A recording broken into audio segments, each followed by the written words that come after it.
Hello বন্ধুরা, রয় রবীন্দ্রমুক্ত একাডেমিতে তোমাদের সবাইকে স্বাগত। আজকের ভিডিওটি সেই সমস্ত বন্ধুদের জন্য যে সমস্ত বন্ধুরা এবছর অর্থাৎ 2026-এ রবীন্দ্রমুক্ত বিদ্যালয় থেকে উচ্চ মাধ্যমিক পরীক্ষা দেবে। তোমাদের গুরুত্বপূর্ণ একটি বিষয় ভূগোল, তার কিছু গুরুত্বপূর্ণ প্রশ্ন নিয়ে এখানে আলোচনা করব। আশা করি ভিডিওটি তোমরা মন দিয়ে দেখবে এবং ভিডিওটি ভালো লাগলে অবশ্যই লাইক ও শেয়ার করবে। এবং যদি স্বল্প মূল্যে নোট ও সাজেশনের প্রয়োজন হয় তাহলে সরাসরি রয় রবীন্দ্রমুক্ত একাডেমির অফিসিয়াল নম্বর 9088283819 এই নাম্বারে যোগাযোগ করবে। তাহলে বন্ধুরা ভিডিওটি শুরু করা যাক। প্রথম প্রশ্ন, সমুদ্র জলের লবণাক্তর তারতম্যের কারণগুলি আলোচনা করো।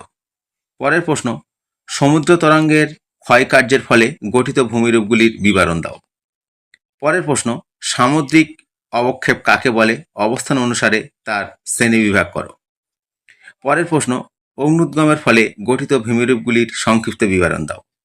পরের প্রশ্ন, সম্পদ সৃষ্টির উপাদানগুলির সংক্ষিপ্ত বিবরণ দাও। পরের প্রশ্ন, সম্পদ সংরক্ষণের প্রয়োজনীয়তা ও পদ্ধতিগুলি আলোচনা করো। পরের প্রশ্ন, অরণ্য বিকাশের কারণগুলি আলোচনা করো। পরের প্রশ্ন, নাতিশীতোষ্ণ ও ক্রান্তীয় ঘূর্ণবাতের মধ্যে পার্থক্য লেখো। পরের প্রশ্ন, দক্ষিণ ভারতে অধিকাংশ সংখ্যায় জলবিদ্যুৎ কেন্দ্র গড়ে উঠেছে কেন? পরের প্রশ্ন, বাস্তুতন্ত্রে শক্তি প্রবাহের বিভিন্ন বৈশিষ্ট্যগুলি সংক্ষেপে লেখো। পরের প্রশ্ন, সবুজ বিপ্লবের প্রধান ফলাফলগুলি সংক্ষেপে লেখো। পরের প্রশ্ন, তৃতীয় শ্রেণীর অর্থনৈতিক কার্যাবলীর গুরুত্ব ও বৈশিষ্ট্য সম্পর্কে আলোচনা করো। বন্ধুরা, আজকের ভিডিওটি এই পর্যন্ত। ভালো লাগলে অবশ্যই লাইক ও শেয়ার করবে। নমস্কার।